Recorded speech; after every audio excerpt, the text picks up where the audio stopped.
Habari za muda huu timu. Bwana, mimi naomba kuuliza kuhusu Pi Network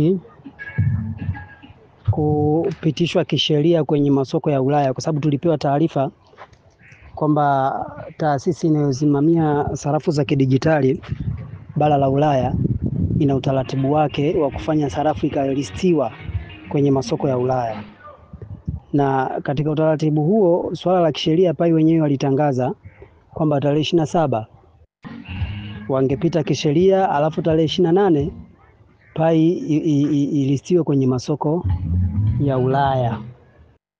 Sasa hiyo taarifa tuliipata sehemu tofauti tofauti na white paper tukaiona ya Mika hiyo, na kiukweli hakukuwa na swali kwa sababu ilikuwa inaonekana ni taarifa official ambayo haikuonekana kama ni matango poli. Na tarehe 28 ilikuwa jana.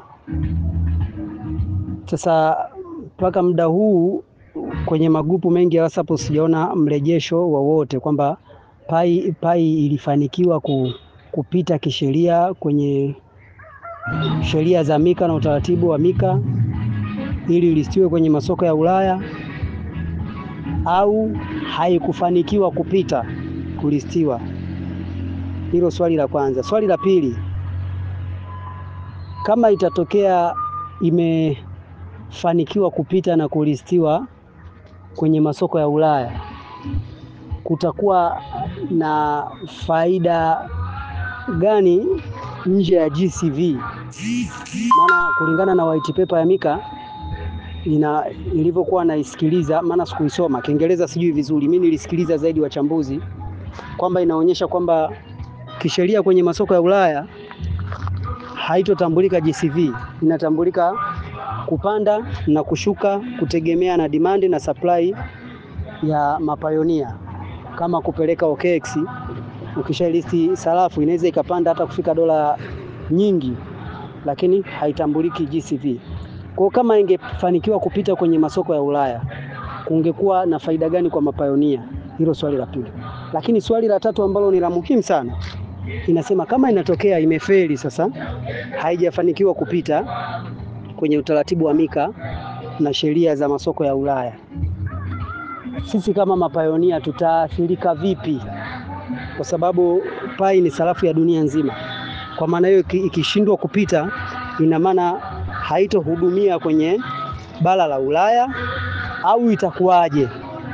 Kwa hiyo swali langu linaweza likawa kidogo sijalipangilia vizuri, lakini kama kuna mwalimu ambaye mchambuzi anaweza akatuchambulia vizuri. Lakini pia mwalimu huyu nisimfunge sana kwenye swali langu, kwa sababu kuna taarifa zingine zinaweza zikawa ngumu kuzipata, labda swala la kwamba imepita kisheria au haijapita. Lakini swali la mwisho anaweza tu akalijibu kwamba je, kama imetokea sasa kwenye sheria za Mika Pi imekataliwa, tunaathirika nini sisi mapayonia wa dunia nzima kama Pi imekataliwa bara la Ulaya?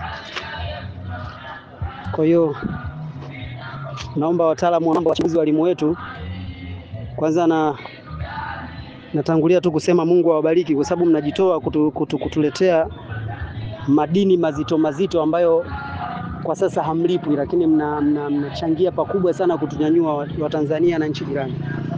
Kwa hiyo endeleeni kuwa na moyo huo, endeleeni kutuchambulia, mwenye majibu anaweza akatuletea pia. Asante sana.